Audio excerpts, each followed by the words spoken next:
मनमोहन सिंह सरकार और यूपीए की सरकार से कांग्रेस को लोग देखना नहीं पसंद। उसके बाद जब एक सरकार आई तो लोगों को ये लगा कि पहली बार लाल किले की प्राचीर से अगर कोई प्रधानमंत्री शौचालय की बात कर रहा है, और वो केवल बात नहीं कर रहा है, युवा से युवा और बुजुर्ग से बुजुर्ग आदमी अगर एक व्यक्ति का फैन है तो उसने कुछ तो जीवन में हासिल किया है। तो वोट चोरी कहा ना कि वोट चोरी हो रही है, बिहार में भी हो गई, तो बता दीजिए वोट चोरी हुई थी। मुंगेरी लाल के हसीन सपने जिस मुगालते में ये हैं उससे बाहर आने को तैयार है नहीं। मतलब संसद का कोई सत्र चलने वाला होता है, ये सरकार गिरा रहे होते हैं। बड़े कलाकार अब की बार भी थे, ये 19 तारीख को सरकार गिरा रहे थे। आज की रात तुम सरकार गिराओ तो नहीं भाई साहब, हम कल गिरा चुके हैं, आज की रात आप गिरा दीजिए। मिल जाती थी, स्टिक मिल जाता था, सब मिल जाता था, वहाँ एंकर भी लिख के मिल जाता था। अब हाथ ऐसे ऐसे तो कर रहे हैं लेकिन लिखा हुआ नहीं मिल रहा है। दर्शकों नमस्कार, डीएनपी इंडिया में आपका स्वागत है। मैं हूं आपके साथ राहुल चौधरी और मेरे साथ मेरे सहयोगी प्रकाश हैं। दर्शकों, इस देश में बुद्धिजीवी वर्ग का एक बड़ा हिस्सा है और समय समय पर उनको ऐसे सपने आते हैं, ये ख्याल आते हैं, या फिर वो जानबूझकर ऐसा करते हैं। देश में सरकार गिरने वाली है, मोदी और शाह में नहीं बन रही है। शाह ने मोदी को दे दिया अल्टीमेटम, मोदी ने शाह को दे दिया अल्टीमेटम, योगी ने मोदी को दे दिया अल्टीमेटम, संघ ने मोदी को, मोदी ने संघ को, योगी ने शाह को, शाह ने योगी को, सबको अल्टीमेटम, सब अल्टीमेटम दे रहे हैं। जब भी माफ कीजिएगा, मतलब संसद का कोई सत्र चलने वाला होता है, ये सरकार गिरा रहे होते हैं। बड़े कलाकार अब की बार भी थे, ये 19 तारीख को सरकार गिरा रहे थे। उसमें कई नेता भी शामिल हैं, उनके भी बयान आए थे। कल जब पत्रकारों ने उनसे पूछा, वो जो पार्टी को खा गए भाई साहब, अपनी पूरी पार्टी को ही उन्होंने टुकड़े टुकड़े कर दिया। नाम है कौन? संजय राउत। उनका यह कहना था, पत्रकारों ने जब उनसे पूछा कि जी आप तो कह रहे थे कि 19 तारीख में सरकार गिर जाएगी, आज तो कितनी 24 तारीख हो गई, 5 दिन फालतू हो गए, क्या हुआ? अरे तुम बातों को घुमा देते हो, ये पत्रकार भी ऐसे ही काम करते हैं, मीडिया भी हमारा साथ नहीं दे रहा। अरे भैया, मीडिया करे क्या करे मीडिया? जो सच्चाई आपको दिखा रहे हैं भाई, हम जैसे लोग, देखिए हम ये मनगढ़ंत कहानियां दर्शकों नहीं बताते हैं। कोई हमें कहे कि भाई साहब हम एक तरफा बात करते हैं, लेकिन जो सवाल पूछने वाली बात होती है वो हम पूछते हैं। लेकिन बड़ी बात यह है कि हम झूठ नहीं बोलते। जो खबर है वो खबर है, जो चल रहा है वही चल रहा है, वही आपको बताते भी हैं। अब किसी को अच्छा लगे बहुत अच्छी बात है, नहीं अच्छी लगती है शुक्रिया, आपको जो कुछ करना है, जहां आपको मजे लेने हैं जाकर के वो वीडियो देख लीजिए, कोई दिक्कत है नहीं। लेकिन दर्शकों, यहां सवाल बड़ा ये है, ऐसे लोगों का क्या हो? सरकार ने भी, मुझे लग रहा है प्रकाश जी, इनको छोड़ दिया कि अरे भाई साहब जो कुछ करना है कीजिए। वो मुश्किल से 10-15% लोग हैं पूरे देश के, और कुछ तो इनको देखने वाले वो पाकिस्तान, बांग्लादेश और जहां जहां मतलब भारत की खिलाफत के लोग रहते हैं, वो इनको देखते हैं। ऐसा ही चल रहा है। आप रिकॉर्ड उठा करके देखिए, ऐसे ऐसे कलाकार हैं, इनके थंबनेल देखिए जाकर के, ये क्या क्या लिखते हैं, ये क्या क्या चलाते हैं। दिन की 10 स्टोरी करेंगे, 10 की 10 में यही होगा। उसकी कोई विश्वसनीयता नहीं है, कोई इनके सूत्र नहीं है। एक दो नमूनों को ला करके बिठा लेंगे, उनसे भी यही कहलवाएंगे, क्योंकि उनकी भी विचारधारा वही है। होना जाना कुछ है नहीं, कुछ नहीं होना है। 2014 से 2025 अब देखिए खत्म होने वाला है, हम 2026 में एंटर करने वाले हैं। लेकिन इनकी वो मनगढ़ंत कहानियां, मुंगेरी लाल के हसीन सपने जिस मुगालते में ये हैं उससे बाहर आने को तैयार है नहीं। और अब बड़ी बात यह है दर्शकों, वो बुद्धिजीवी पत्रकार महोदय, संपादक महोदय जो बड़े बड़े टीवी चैनलों में काम कर चुके हैं, अब वो ही इनको कह रहे हैं कि भाई साहब अब तो बंद कर दीजिए, अब तो हद हो गई, हद हो गई। भाई साहब क्या करके मानोगे? प्रकाश जी, ये ऐसे लोग, देखिए हम तो शुरुआत से कहते हैं, ये प्रोपोगेंडा चलाना हमारा काम तो है नहीं भाई साहब।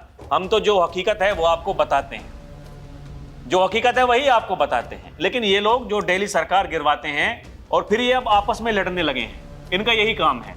अजीत डोभाल की नौकरी जा रही है, हाँ, सरकार गिरने वाली है, अमित शाह को संघ ने टाइट कर दिया, योगी को मोदी ने टाइट कर दिया, ये सब पिछले 2024 के बाद से सब 100 बार सरकार गिरा चुकी हाँ है। ना जाने कितनी बार कयामत की राहत आ चुकी है, ना जाने कितनी बार मोदी जी संघ के दफ्तर में हाजिरी लगा चुके हैं। दर्शकों, जब आप ये सब देखोगे तो आप उनको देखोगे वो करते क्यों हैं। दरअसल ये लोग वो लोग हैं जिसमें पुण्य प्रसून जी तो एक जमाने में बड़े पत्रकार रहे, ऐसे हाथ मिस के इन लोगों ने जाने क्या क्या किया है टेलीविजन पर। लेकिन वहाँ क्या होता है दर्शकों, देखो समझना, हम लोग कोई टीपी नहीं पढ़ते, हमारे पास कोई टेलीप्रॉम्प्टर नहीं है। पुण्य प्रसून जी जैसे पत्रकारों को जीवन भर प्रोड्यूसर ने लिख के दिया और जीवन भर इन्होंने टीपी ही पढ़ा है। राजनीतिक पत्रकारिता, देश की राजनीति, देश का इतिहास, इनसे बहुत लेना देना शायद कभी रहा ही नहीं। और यही कारण है कि अब जब टीपी लिखने वाला कोई नहीं है तो रोज सरकार गिरा रहे हैं। अब तो मामला ये है कि लखनऊ में एक पत्रकार बैठा है, एक बैठे हैं ये, कि दोनों आपस में लगता है सलाह मशवरा करते हैं कि आज की रात तुम सरकार गिराओ, तो नहीं भाई साहब हम कल गिरा चुके हैं, आज की रात आप गिरा दीजिए। नहीं, गैंग इनका बहुत बड़ा है, बहुत सारे कलाकार हैं ऐसे जो इसी काम को कर रहे हैं। लेकिन क्या है कि लोग जानते हैं, पुराने समय से काम कर रहे हैं, बड़े बड़े चैनलों में संपादक रह चुके हैं, तो मतलब लोग इनको देखते हैं कि भाई साहब हाँ, संपादक साहब को पहले प्रोड्यूसर लिख के देता था, हाँ। ग्राफिक्स प्लेट मिल जाती थी, स्टिंग मिल जाता था, सब मिल जाता था, वहाँ एंकर भी लिख के मिल जाता था, जाके अपना हाथ ऐसे ऐसे करके पढ़ देते थे। अब हाथ ऐसे ऐसे तो कर रहे हैं लेकिन लिखा हुआ नहीं मिल रहा है।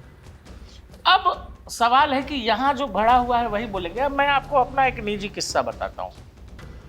हम लोग कॉलेज में थे और उस समय देश में कुछ पत्रकार थे जिनका बड़ा नाम था। वो आप जब मास्कोम में जाते हो तो आपको तमन्ना रहती है जो देश के बड़े पत्रकार हों उनसे मिलें। उस दौरान रवीश कुमार थे, अर्नब थे, पुण्य प्रसून जी थे। हम लोगों को कहीं से पुण्य प्रसून जी का नंबर मिल गया।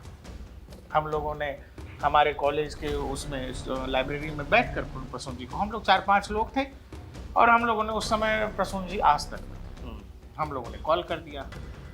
आप यकीन करेंगे कि किसी पत्रकार की भाषा कैसी हो। आप कह रहे हो सामने से नमस्ते सर, सामने वाला ये आपसे पूछ रहा है कि नंबर कैसे मिला। फिर आप कह रहे हो कि सर नमस्ते, हम लोग पत्रकारिता के छात्र हैं। आगे से वो कह रहा है हेलो डोंट डिस्टर्ब मी, मैं हॉलीडे पर हूं और आइंदा से कॉल मत करना। ठीक, ये पहली बात। दूसरी बात एक और संपादक महोदय का सुन लीजिए। 2014 की तारीख, जिस समय 16 मई को चुनावी नतीजे आने, ठीक है, और उस समय मैंने इंटर्नशिप शुरू किया था एक मीडिया हाउस में और हम लोग ऐसा था कि अर्ली मॉर्निंग ऑफिस पहुंच जाते थे। कई बार ऐसा भी होता था कि मतलब घर भी नहीं जाते थे। अगर अगले दिन कोई बड़ा इवेंट है और इवनिंग शिफ्ट में आप आए हो तो लगता था कि सुबह काम करके ही जाएंगे। 16 मई की तारीख किसको याद नहीं होगी, 2014 का वो दौर जिसमें लंबे समय से देश में क्या क्या चल रहा था सबको पता है। और दिख रहा था सामने से कि नरेंद्र मोदी प्रधानमंत्री बनने जा रहे हैं, बीजेपी सरकार बनाने जा रही है। मैं पूरी रात न्यूज़ रूम में रुका, संपादक महोदय भी बहुत उत्तेजित थे और सुबह 5 बजे भाग के आ गए। भाग के आए तो उस समय मॉर्निंग शिफ्ट में लोगों का आना शुरू हुआ था। सबसे पहले जो असाइनमेंट डेस्क होता है, इनपुट डेस्क होता है, दर्शकों न्यूज़ चैनल में इनपुट होता है, आउटपुट होता है, पीसीआर होता है। इनपुट वो जहाँ से खबरों को आगे बढ़ाया जाता है, आप रिपोर्टर से खबर लेते हैं और फिर आगे देते हैं, आगे फिर वो आउटपुट में प्रोड्यूसर लिखता है, फिर आगे स्क्रीन पर चलता है, वो सब कहानी अलग है। हम लोग इनपुट पर थे, 6-7-8 लोग होंगे। संपादक महोदय आते हैं, सीधे पूछते हैं यहाँ कौन कौन मोदी वाला है। पत्रकारों से पूछ रहे हैं कौन कौन मोदी वाला है। फिर उन्होंने पूछा कि अच्छा ये बताओ किस किस को लग रहा है कि मोदी प्रधानमंत्री बन जाएगा। वहां बैठे सबने हाथ उठा दिया। संपादक महोदय बोले तो मजाक में ही बोले कि नौकरी में सबकी खा जाऊंगा। संपादक महोदय गए, सुबह 6 बजे से रात के 9 बजे तक उन्होंने स्टूडियो में बिताया और 9 बजे को जब बाहर निकले तो वो न्यूज रूम में 1 मिनट नहीं रुके। क्यों? क्योंकि उनके हिसाब से वो हुआ ही नहीं जो वो चाहते थे। उसी संपादक महोदय का एक और किस्सा सुनिए। एक न्यूज एजेंसी, माफ करिएगा, सर्वे एजेंसी सर्वे कर रही है। सर्वे जो एग्जिट पोल आते हैं, वो एग्जिट पोल आ रहे थे। ये 2014 की ही जी जी 14 की बात है। एग्जिट पोल आ रहे थे। अब एग्जिट पोल आ रहे हैं तो वहां क्या होता है कि जैसे वोटिंग बंद हुआ, एजेंसीज सारी, कुछ एजेंसीज होती हैं कि एक साथ अपनी रिपोर्ट भेज देती हैं। वो नई एजेंसी थी तो वो क्या कर रही थी, राज्यवार भेज रही थी रिपोर्ट कि पहले बिहार दिया, फिर उड़ीसा दिया, फिर वेस्ट बंगाल दिया। तो जैसे जैसे दे रहे थे, उस समय बड़ा सिस्टम थोड़ा पुराना था भाई, 15 साल पहले की बात है, 10 साल हो ही गए, माफ करिए। तो क्या है कि हम लोगों को वहां पर प्रिंट लेके भागना पड़ता था संपादक महोदय के स्टूडियो में, और ऐसे बैठ के धीरे से ऐसे उनकी टेबल की तरफ हम लोग पेपर बढ़ाते थे। उसके बाद वो पेपर पढ़ा जाता था और पैनल से प्रोड्यूसर जो है उसको ऑन एयर करता था। सभी इलाकों का और सभी राज्यों का जब सर्वे हम देते चले गए तो बढ़ते चले गए। हमने बिहार दिया तो बिहार में उस सर्वे ने कहा कि भाई 40 में से 38 से 39 सीटें एनडीए जीतने जा रहा है। हम लोग दे दिए, वो पढ़ दिया। फिर आया उत्तर प्रदेश, उत्तर प्रदेश आया तो हमने वो भी बढ़ा दिया। उत्तर प्रदेश में था राहुल जी कि 80 में से 70 से 75 सीटें प्लस माइनस 5 या 2 ऐसे ही था। ये हमने जैसे बढ़ाया, संपादक महोदय ने बगैर पीसीआर को इंटीमेट किए, इंफॉर्मेशन दिए, ऐसे कहा, देखा, और बिहार पर बात करते हुए फिर धीरे से कह दिया रुकते हैं हम छोटे से ब्रेक के लिए, मिलते हैं ब्रेक के बाद। पीसीआर संग अब संपादक महोदय बोल चुके हैं ब्रेक पे जाना है तो लेना पड़ा ब्रेक। ठीक, पीसीआर गया इमीडिएट ब्रेक पर। उस ब्रेक में फिर क्या चर्चा होने लगी, देखिए देश के कुछ और बड़े पत्रकार वहां मौजूद हैं, चैनल की मालकिन खुद मौजूद है। उनसे कहा जा रहा है कि ये तो हम ले नहीं सकते, सर्वे एजेंसी है। तो क्यों नहीं ले सकते, क्या दिक्कत है? तो नहीं ये नहीं ले सकते, ये तो हमारी रेपुटेशन का सवाल है। कैसे हम ले सकते हैं? ये क्या है कि बिहार में 40 में 38, उत्तर प्रदेश में 80 में 73 75 दे रहा है। ये तो पागल है, एजेंसी वाला तो पागल है। इसको चैनल इंडोर्स नहीं करेगा और मैं अब इसको कंटिन्यू नहीं करूंगा। ये क्या पागलपन है? इस तरह से न्यूज रूम में और बाकी लोग बताइए, सब आपस में चर्चा करने लगे। ब्रेक को एक्सटेंड कर दिया गया। फिर कहा गया कि ऐसा करिए, हम लोग इसको प्लस माइनस 20 कर देते हैं। ठीक है कि कल को अगर कुछ गड़बड़ होगा तो हम सब कुछ एजेंसी पर मर देंगे। एजेंसी वाले को फोन किया गया, वहीं से मालिकान को बोला गया कि मालकिन करिए फोन मैडम। मैडम ने फोन भी कर दिया। एजेंसी वाला हिलने को तैयार ने बोला जी हमारी जो रिपोर्ट है वो यही है, उत्तर प्रदेश में बीजेपी एक तरह का क्लीन स्वीप, बिहार में भी क्लीन स्वीप, अधिकतर राज्य जैसे मध्य प्रदेश, राजस्थान, इन सब में बीजेपी ने लगभग क्लीन स्वीप किया था। दिल्ली की सभी सीटें जीत गई थी। वो कह रहे थे नहीं अब हम इसको नहीं करेंगे। रिवाइज किया गया।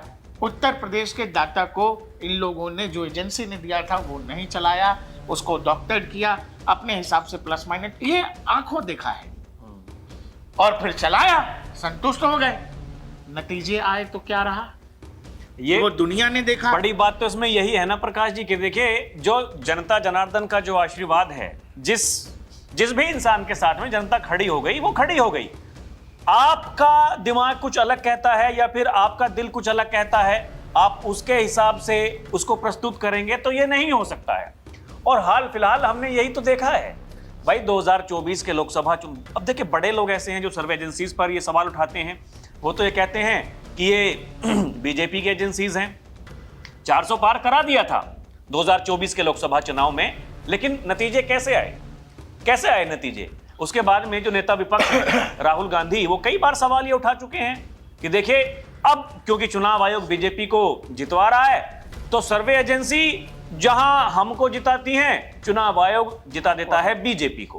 मतलब अब भैया सर्वे एजेंसी तो 24 में बीजेपी को बहुत बड़े अंतर से जिता रही थी। दिक्कत क्या है राहुल जी कि जब आप आकलन करेंगे बेसिक की 2014 में जब नरेंद्र मोदी आए तो उस समय केंद्र की सरकार के खिलाफ बहुत सारी चीजें थी, सेंटिमेंट था, लोगों को परेशानी थी, लोगों को कुछ दिखता ही नहीं था होता हुआ। आम आदमी वाकई में परेशान था और नेता मंत्री ये कह देते थे कि 20 रुपए में खाना मिल जाता है, 10 रुपए में खाना मिल जाता है। अनाप शनाप बकलोड़ी बहुत हो रही थी। तरह तरह के नेताओं का एक आप कॉमनवेल्थ कराते थे तो उसमें दुनिया भर का भ्रष्टाचार हो जाता था। लोगों को ये लगता था कि यार हमारा आपका टैक्स का पैसा और हमारे आपके मतलब का कुछ हो ही नहीं रहा है। इतना निराशावाद, कह लेना निराशा हर तरफ थी कि लोगों को कैसे भी छुटकारा चाहिए था मनमोहन सिंह सरकार और यूपीए की सरकार से। कांग्रेस को लोग देखना नहीं पसंद करते। उसके बाद जब एक सरकार आई तो लोगों को ये लगा कि पहली बार लाल किले की प्राचीर से अगर कोई प्रधानमंत्री शौचालय की बात कर रहा है महिला उत्थान की बात कर रहा है, वो कह रहा है कि हम गरीबों को घर देना चाह रहे हैं। और वो केवल बात नहीं कर रहा है, देश में करोड़ों 10 करोड़ से ज्यादा शौचालय लोगों को बनाए गए। जनधन के खाते खोलना लोगों को एक बार में बोला कि मजाक लगा, अरे पैसा नहीं है क्यों खोल रहे हैं। देश के फेमस फाइनेंस मिनिस्टर ने कहा देश की संसद में कि यूपीआई की क्या जरूरत है, सब्जी वाली कहां से रखेगी, सब्जी वाली का अकाउंट कैसे होगा। आज हम लोग किस सिचुएशन में हैं बताइए? क्या आप सब्जी वाले को, पान वाले को, ठेले वाले को यूपीआई पेमेंट कर रहे हो कि नहीं? लोगों ने आंखों से देखा है। लेकिन ये लोग नहीं देखेंगे ना प्रकाश जी, समस्या यही है। और ऐसे कलाकार हैं, इन्हीं में से ऐसे कलाकार हैं जो ये कहते हैं कि ये क्यूआर कोड पे पेमेंट करने से देश कभी आगे नहीं बढ़ सकता। हाँ, इन्हीं में से ऐसे लोग हैं, वो ये कहते हैं कि अगर आप क्यूआर कोड स्कैन करके पेमेंट कर रहे हो तो मतलब ये जो छोटे आदमी नहीं होते, केवल 10, 20, 50, 100 रुपए का ही तो हो रहा है, केवल 10, 20, 50 रुपए की पेमेंट करते हैं, उससे क्या अर्थव्यवस्था कहां से बढ़ जाएगी? अरे इनसे कोई पूछने वाला हो, भाई साहब आजकल कैश कौन रखता है अपने पास में? आप बड़ी से बड़ी गाड़ी लेने के लिए जाओ या फिर आप कोई छोटी से छोटी सब्जी लेने के लिए जाओ, 10-20 रुपए का कोई सामान खरीदो या फिर 10-20 करोड़ का कुछ सामान खरीदो, कौन कैश दे रहा है? बताइए ना। सब कुछ ऑनलाइन पेमेंट से हो रहा है, लेकिन ये वो लोग हैं जो, क्योंकि इनको विरोध करना और है। एक और चीज है, मतलब उस विरोध में ये कहां तक पहुंच जा रहे हैं? इनको ये लगता है कि चूंकि अब इनका ऐसा दर्शक वर्ग भी खड़ा हो गया है। हाँ। इस देश की आबादी 100 करोड़ से ज्यादा है, 150 करोड़ के आसपास की आबादी है, 100 करोड़ के आसपास लोग मोबाइल इस्तेमाल करते हैं। इसमें अगर आपके पास 10-20 लाख लोगों का दर्शक वर्ग है, जो दर्शक वर्ग वही चाह रहा है जो आप दिखाना चाहते हैं, वो मान के बैठा है, वो उसकी इच्छा है कि मोदी की सरकार चलो असलियत में तो नहीं गिर रही है लेकिन कहीं तो गिर रही है। वो चाहे यूट्यूब पे गिर रही हो, इंस्टाग्राम पे गिर रही हो, ट्विटर पे गिर रही हो, तो वो रोज सुबह उठ के आपकी बकवास आकर के सुनने चला आता। अब इसमें दिक्कत क्या है कि इसमें कुछ ऐसे लोग हैं जिन्होंने लंबे समय तक देश को ये बताया कि पत्रकारिता क्या होती है, पत्रकारिता के मानक क्या होते हैं। ऐसे ही लोग आपको इंटरनेट, यूट्यूब पर आजकल मिल जाएंगे। एक सोच कह लीजिए या फिर एक समझ से भरे हुए लोग, जिनको आज, अरे भाई साहब, जो लोग आज को आपको बताते हैं ना कि नरेंद्र मोदी मीडिया पर ऐसे कर देते हैं, नरेंद्र मोदी मीडिया को पकड़ के रखते हैं, आपको एक और एग्जांपल बता देता हूँ। सोनिया गांधी, रॉबर्ट वाड्रा और इनके लिए एक खबर छपी इंडियन एक्सप्रेस मेरे ख्याल से या टाइम्स ऑफ इंडिया की खबर थी, डीएलएफ लैंड डील को लेकर। गुड़गांव में, हरियाणा में लैंड डील को लेकर एक खबर छपी। उस दौरान हुड्डा साहब की सरकार के दौरान की खबर थी। दुनिया भर में जिन भी चैनलों को चलाना था चलाया। मैं जिस चैनल में था वहां के एक संपादक महोदय थे, तो चलना उसमें कुछ नहीं था। बताया यह गया था कि सिंपल एक टिकर चलना है, मतलब एक लाइन की खबर प्ले करके निकल जाना है, एंकर ब्रेकिंग नहीं पड़ेगा। आप यकीन करेंगे कि टिकर वाले ने बस उसमें रॉबर्ट वाड्रा का नाम लिख दिया और सोनिया गांधी का नाम लिख दिया।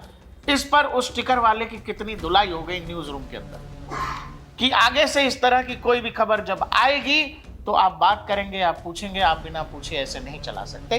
जबकि उसने सिंपल असाइनमेंट, ये वो दौर था राहुल जी जब हम लोग इनपुट में बैठ के अखबारों की हेडलाइन जो है, न्यूज़पेपर स्टोरीज जो है आगे बढ़ाया करते थे, संपादकों को, जो इनपुट हेड होते थे उनको, आउटपुट हेड को, कि जो भी न्यूज़पेपर की स्टोरी अच्छी लगेगी आगे हम रिपोर्टर से कैरी करवाएंगे। समझिएगा, केवल नाम लिखने पर उसमें यह कहा गया था कि सिंपल खबर लिख दो कि हरियाणा की लैंड डील हुई है, हुड्डा सरकार पर कुछ आरोप लगे हैं, कुछ लोगों के नाम सामने आने वाले हैं। उसमें गांधी परिवार के किसी का नाम नहीं लिखा जाना था, इसने लिख दिया, नौकरी चली गई। आजकल वो संपादक महोदय 24 घंटे आपको यही ज्ञान देते मिलेंगे कि मीडिया कैसे गोदी मीडिया हो गया है और कैसे नरेंद्र मोदी मीडिया को कंट्रोल कर रहे हैं।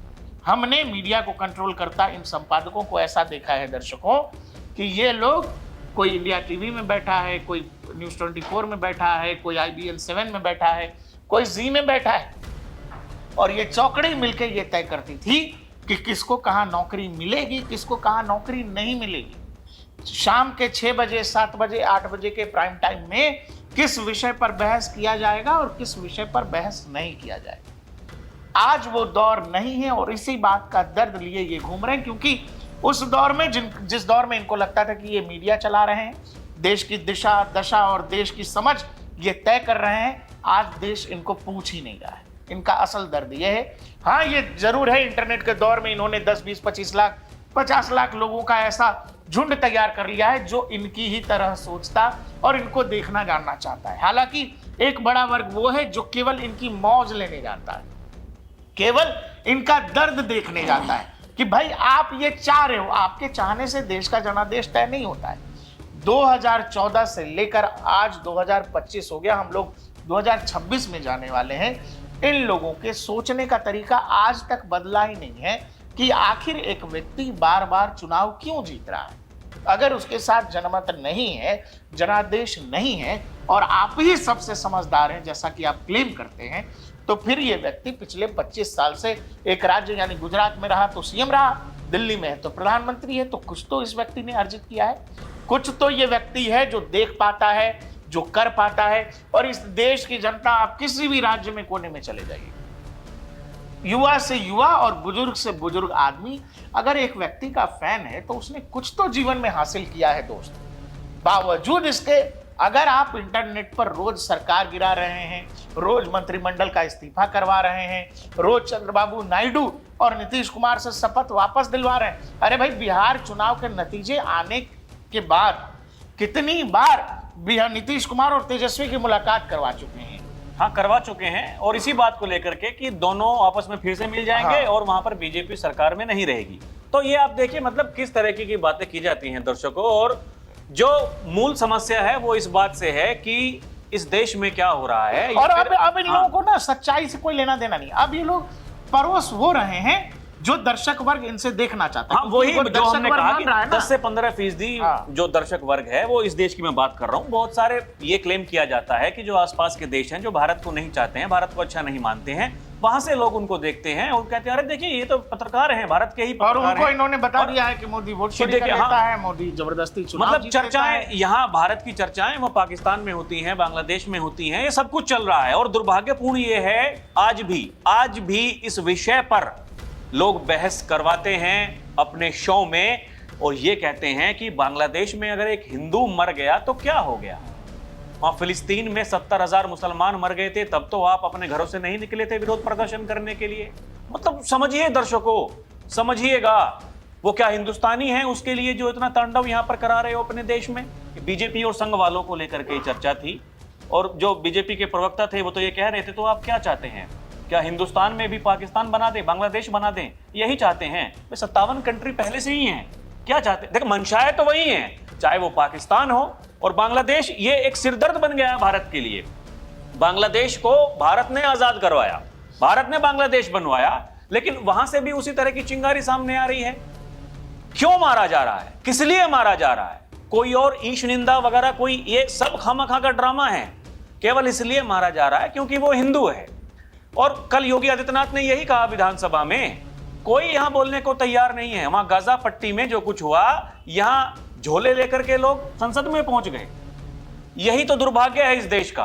लेकिन आज कोई बोलने को तैयार नहीं है। आपको दिखाई नहीं दे रहा है तो आपका अनुभव, आपका ज्ञान, आपका इतनी देर का संपादकीय ज्ञान, ये सब बेकार है। आप पूरा बिहार की धूल छान रहे थे, आपको अंदाजा नहीं हो रहा था बिहार में क्या हो रहा है, तो आप क्या है ज्ञानी हैं, क्या है पत्रकार हैं, भगवान जाने। आप रोज बता रहे थे कि नहीं तेजस्वी यादव तो बहुत तगड़ा चुनाव लड़ रहे हैं। पहले दिन से हम लोग बहुत छोटे आदमी, बहुत साधारण पत्रकार हैं, 12 साल का अनुभव है, लेकिन हम ये भाई इसके जो चीज दिखाई दे रही है राहुल जी, खुली आंखों से दिखाई दे रही है, उसमें अनुभव भी क्या करेगा? अनुभव बाकी चीजों को जोड़ सकता है, लेकिन जो चीज खुले में दिखाई दे रही है कि भाई नहीं हो रहा है, वो इम्पैक्ट लोगों के बीच है ही नहीं। जो इम्पैक्ट नरेंद्र मोदी का है वो इम्पैक्ट राहुल गांधी का बिहार में नहीं था, और वो बेमतलब घूम रहे थे, उसका कोई असर भी नहीं था। प्रशांत किशोर का कोई असर नहीं था, लेकिन लोगों ने कहा कि नहीं, प्रशांत किशोर एक बड़ा फैक्टर हैं, तेजस्वी की इतनी रैलियां हैं, तेजस्वी के ये वादे हैं, उन वादों का जमीन पर क्या असर है, लोग क्या मान रहे हैं? टी शर्ट गिनवा दी इन लोगों ने, कितनी टी शर्ट बदलते हैं एक दिन में, इतनी रैलियां करते हैं, हर रैली में अलग टी शर्ट पहनते हैं। अरे भाई, एक वहां से आप ये अंदाजा लगा सकते हैं। एक नेता अगर दिन की 20 रैली कर रहा है अलग अलग जगह पर, तो वो 20 रैली में क्या बोलता होगा, सिवाय इसके कि ये हमारे उम्मीदवार हैं, इनको वोट करिएगा। अगली जगह जाकर इससे क्या हो रहा है? आप 50 जगह चले जाइए, इससे क्या फर्क पड़ रहा है? लेकिन बिहार में जो मुद्दे आप बता रहे थे वो मुद्दे कभी विपक्ष उठा ही नहीं सका। प्रो इनकम्बेंसी का चुनाव था, नीतीश कुमार के चेहरे पर वो दिख रहा था, लोगों में गुस्सा था ही नहीं। लेकिन चूंकि आपकी इच्छा है, आप चाहते हैं तेजस्वी यादव सीएम बन जाए, तो क्या है कि आप अपने लोगों को भी बता रहे हैं कि देखिए जी बड़ा हवा है, बड़ा तूफान है, बहुत भौकाल मचा हुआ है, और जब चुनाव नतीजे नहीं आए तो उसके बाद कहानी बता रहे हैं जी फलना नेता आ गए थे, चिल्ला स्टोरी हो गया था। बीजेपी तो बड़ा ग्राउंड पर, बीजेपी बिहार में ही ग्राउंड पर मेहनत कर रही थी। बीजेपी इस देश में नगर निगम का भी चुनाव होता है तो उतना ही मेहनत, वहां भी प्रधानमंत्री का फोटो लगा देते हैं वो लोग पोस्टरों में। ऐसा क्या रॉकेट साइंस आप बता रहे हैं? और ये रॉकेट साइंस आपको पिछले 2014 से लेकर के आज 10 साल होने आ रहा है, आज समझ में आ रहा है। आप फिर 2029 में वही करिएगा, आप आने वाले उत्तर प्रदेश के चुनाव में वही करिएगा, आप वेस्ट बंगाल के चुनाव में वही करिएगा जो करते आ रहे हैं। और फिर जब चुनाव कोई और पार्टी जीत जाएगी तो आप बताएंगे कि नहीं नहीं हमको ऐसा लगा था, लेकिन चुनावी मौसम में हम ऐसा बोल नहीं सके। तो ये सब इस, और सबसे अच्छी बात है कि इन चीजों का हम लोग क्या भांडाफोड़ करेंगे। आम लोग ही ट्विटर पर जाकर के या बाकी सोशल मीडिया पर आप लोगों से जब सवाल पूछते हैं, आप लोग ब्लॉक करके भाग जाते हैं। और सबसे बड़ी बात है कि ये सब 24 घंटे ये कहेंगे आपसे कि फ्रीडम ऑफ स्पीच, अभिव्यक्ति की स्वतंत्रता नहीं। अभी अगर सबसे बड़ी बात यह है, बिहार के नतीजे आए, 45 दिन का समय होता है चुनाव क्लेम करने का, सीसीटीवी फुटेज मांगने का। भाई साहब जो आपके नेताजी हैं, कम से कम उनको जाकर के यही बता दीजिए समय खत्म होने वाला है। और यही पत्रकार महोदय घूम के एसआईआर पर बता रहे थे कि कितना मैं वही कि वोट चोरी कहा ना कि वोट चोरी हो रही है, बिहार में भी हो गई, तो बता दीजिए वोट चोरी हुई थी। अरे बिहार में जाकर नेताजी नहीं मांग रहे, आप ही मांग लीजिए। अरे कोर्ट में चले जाइए ना भाई साहब, कोई तो चले जाइए, बता दीजिए, ब्रेकिंग चला दीजिए, पर्दाफाश कर दीजिए, सनसनीखेज खुलासा कर दीजिए, कुछ तो कर दीजिए। लोग मुझे फोन कर रहे हैं, मुझे धमका रहे हैं, मैं तो अभी बिहार में ही रहूंगा, मैं बिहार की धरती से जाऊं। अरे भाई, तो यही है दर्शकों, ये सच्चाई जो है वो यही है। लेकिन सच सुनने की हिम्मत किसमें है, ये बड़ी बात है। ठीक है, सवाल ऐसे ही 2029 तक सरकार गिराते रहेंगे। अब मोदी जी 2029 में फिर प्रधानमंत्री पद की शपथ ले लेंगे। आप लोग, दिक्कत क्या है, ऐसे ही लोगों को राहुल गांधी ने जो है वो भी समझ लिया कि यही देश की आवाज बता रहे हैं। हाँ, तो आवाज तो कितने लोग सुन रहे हैं वो बड़ी बात है ना प्रकाश जी। ये 10%, 15%, 20% लोग अगर आप देश की आवाज उनको बता रहे हैं तो दुर्भाग्य है, दुर्भाग्यपूर्ण है, और ये इससे बाहर निकलना पड़ेगा। आवाज नहीं बता रहे हैं, अपनी रोजी रोटी चला रहे हैं। ठीक है जी, तो वो रोजी रोटी कैसे चलेगी अगर वो 25 लाख लोगों के हिसाब से बात नहीं करेंगे? तो उनको वही कह रहे हैं कि भाई सरकार कहीं तो गिरनी है। तो यूट्यूब पे रोज गिरती है सरकार। जो लोग हैं रात में अपना सोने जब जाते हैं तो मन में सोच रहे हैं कि सरकार गिर रही है, सो के उठे तो यूट्यूब पे गिर रही है। उनको रियल सरकार से कोई लेना देना ही नहीं, वही सरकार बनाना है, वही सरकार गिरानी है। नरेंद्र मोदी को जी चाहे जितनी गाली दे दीजिए, अमित शाह को जितनी गाली दे दीजिए, देश की सरकार, देश के लोकतंत्र व्यवस्था, सबको जितना खराब कहना है कह दीजिए। लोग भी खुश, एंकर साहब भी खुश, व्यूज आ ही रहा है, पैसा आ ही रहा है। ऐसे ही सरकार गिराने का सिलसिला अनवरत चलता रहे। बहुत बढ़िया। दर्शकों, आपको क्या लगता है हमें कमेंट करके जरूर बताइएगा। अभी के लिए इतना ही। आप देखते रहें DNP इंडिया, हर खबर भरोसे के साथ। नमस्कार, जय हिंद।